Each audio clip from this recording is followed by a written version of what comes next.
Bienvenidos a un nuevo vídeo, mi nombre es Almu y esto es La Señorita Amapola.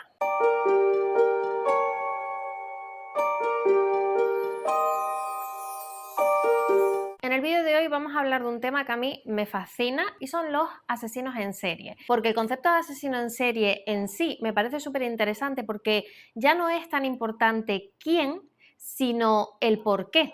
¿Qué es lo que mueve a esa persona a matar? Porque los asesinos en serie tienen como una especie de motivación, ya sea con sentido o sin sentido, pero tienen una motivación que les impulsa a matar. Y antes de empezar con las recomendaciones, quiero hacer dos puntualizaciones. La primera es el concepto de asesino en serie. Se dice que el término de asesino en serie lo acuñó un agente del FBI en los años 70, pero hay pruebas que demuestran que este término ya se utilizaba en los años 30 en Alemania por un investigador en concreto que acuñó el término de asesino en serie. ¿Y qué es un asesino en serie? Según los expertos, es un asesino que mata a más de 3 personas en un lapso de tiempo en concreto, con un periodo de enfriamiento, y muchas veces, no se tiene que dar siempre, las víctimas presentan unos patrones concretos, un color de pelo, un trabajo, un género. Siempre hay un elemento distintivo que hace que el asesino tenga preferencia por esas personas. Y una vez aclarado el término asesino en serie, os voy a recomendar que si no seguís a Laia de Quien Te Lo Ha Dicho, que seguro que la seguís, vayáis a su canal porque tiene una sección súper interesante dedicada al True Crime, donde va colgando vídeos hablando de distintos asesinos en serie que además relaciona con el mundo de los libros. De hecho, os voy a dejar por aquí el enlace a uno de sus vídeos de True Crime, que es Canelita en Rama. Y para empezar os voy a hablar de El carnicero y el pájaro de Alaina Urquhart. Aquí nos van a contar la historia de una forense que se obsesiona con atrapar a un asesino en serie que está sembrando el pánico en Luisiana. Es un libro súper corto, tiene 300 páginas, pero es de estas ediciones de Planeta que tiene la letra súper grande, un montón de margen y te lo lees en un pispás. Es bastante adictivo y tiene un giro que a mí me pareció magistral y los personajes son muy potentes, pero sí que tiene una pega. Y no os voy a decir cuál es, porque creo que incurriría un poco en spoiler. Pero los que habéis leído el libro sabéis cuál es la pega, y los que no lo habéis leído, cuando lo leáis vais a saber cuál es, porque es una pega muy evidente. Aún así, yo le puse 4 estrellas porque me pareció muy buen libro. Me parece que la autora tiene un manejo y un control maravilloso de los hechos que narra, y eso es precisamente porque la autora es técnica de autopsias y además tiene uno de los podcasts más famosos de asesinos en serie y true crime de Estados Unidos, que se llama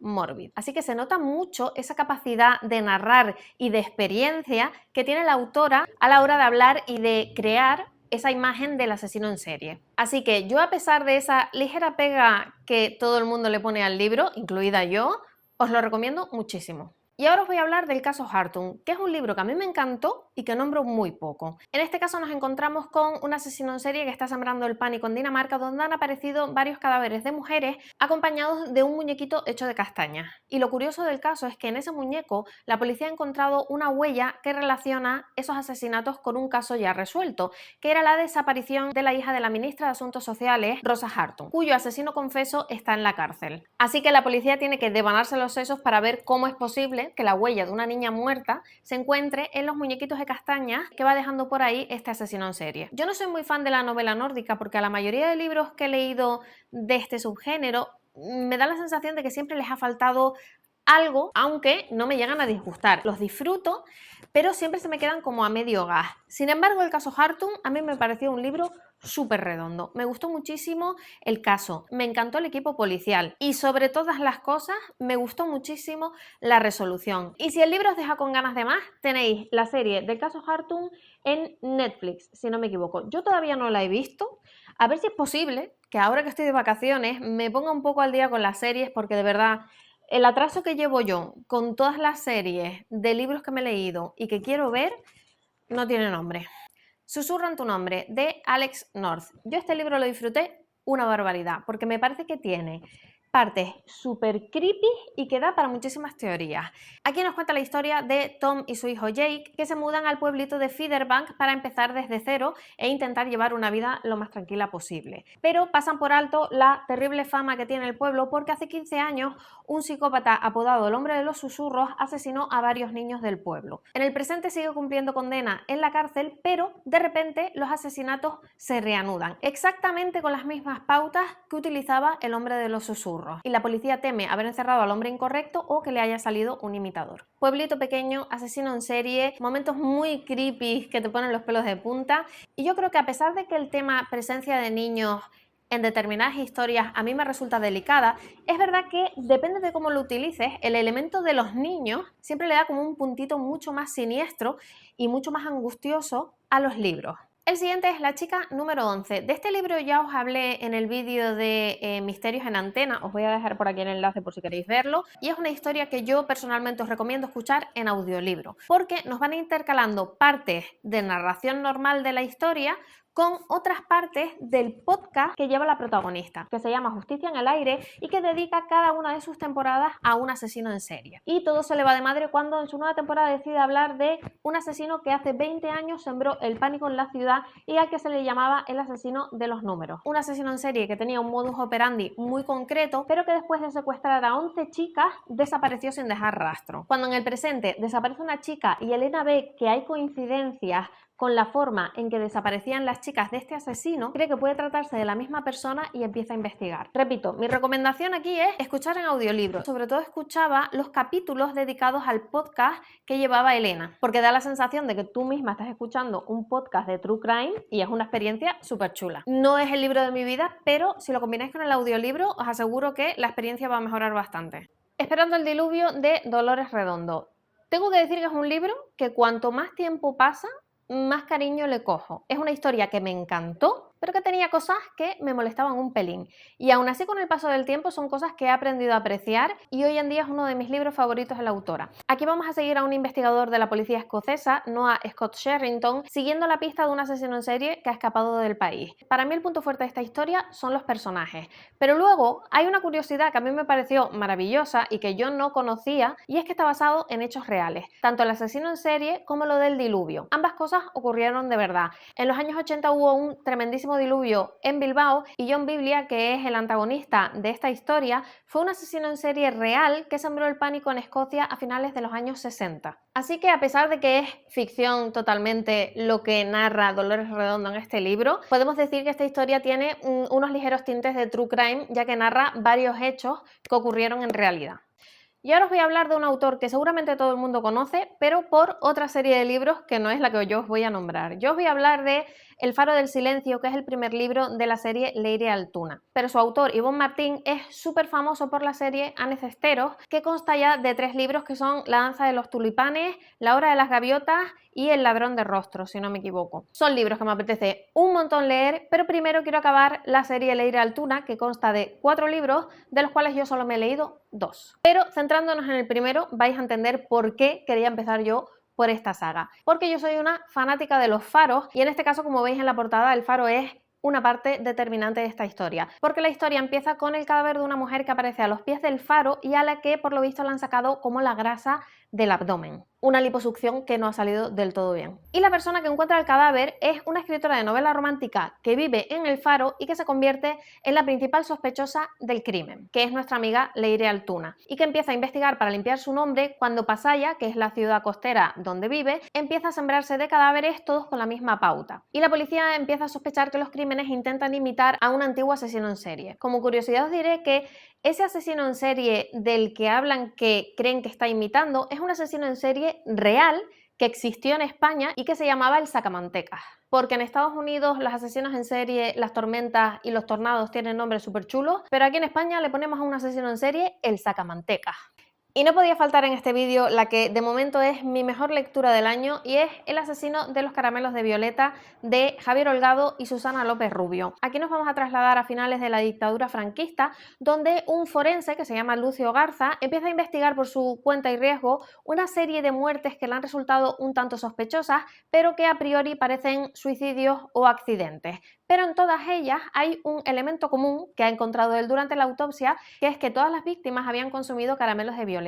No sé si sabéis cuáles son súper típicos, por lo menos ahí en Madrid, durante la época que yo vivía allí los veía en todas partes y son esos caramelitos así pequeños que son con forma de flor y de color violeta. Aunque de este libro ya os he hablado, voy a destacar que a mí lo que más me gustó fueron los personajes. Me parece un elenco de personajes tan sublime y tan perfecto, es de esos que se te quedan bien dentro clavaditos y que yo espero que protagonicen más novelas de estos autores. Porque a pesar de que las muertes son bastante perturbadoras, todo el elenco de personajes le da un tono tan entrañable a la historia que al final yo al principio dije que era un cozy mystery, precisamente porque esos personajes rebajan muchísimo la nota desagradable de la historia, pero la verdad es que las muertes son bastante desagradables. Así que no me voy a cansar de recomendaros este libro, porque además, si sois fans de Los misterios de Laura, que sepáis que los dos autores son guionistas de esta serie. De hecho, Javier Holgado es uno de los creadores de Los misterios de Laura, que es mi serie favorita del mundo entero.